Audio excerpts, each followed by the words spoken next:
ආයිබෝවන් කියලා පිළිගන්නවා දිනුෂි Perera YouTube channel එකට.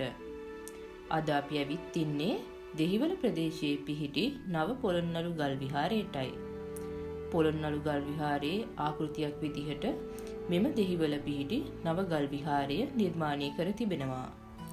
නාගරික පරිසරයක පිහිටා තිබුණත් මෙම විහාරස්ථානයට ඇතුළු පසු අපට දැනෙන්නේ ඉතා ශාන්තභාවයෙන් යුතු පරිසර පද්ධතියක්. පොළොන්නරුව ගල් විහාරයේ ලෙසම පිළිම වහන්සේලා නිර්මාණය කර ඇති ආකාරය මෙම විහාරස්ථානයට එන අපිට දකින්නට ලැබෙනවා. ඉතා අලංකාරවත් ලෙස පිළිම වහන්සේලා ඉදිරිපිට මල් වවා උද්‍යානය සකස් කර ඇති අතර විහාරස්ථානයේ කෙළවරම බෝධීන් වහන්සේත් අපිට දකින්නට පුළුවන්.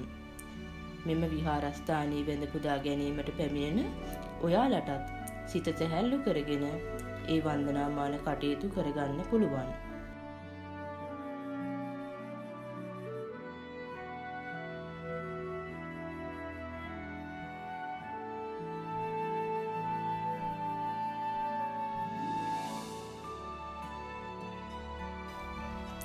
දෙදාස් 25 වසරේ අවසාන ව්ලොග් එක තමයි අපි අද ඔයාලට අරගෙන ආවේ. මේ වසරේ අපිත් එක්ක රැඳී සිටි ඔයාලට ගොඩක් ස්තුතියි. ලබන්නා වූ 2026 වසරේ අලුත් ව්ලොග් එකකින් ආයෙත් හමු වෙමු.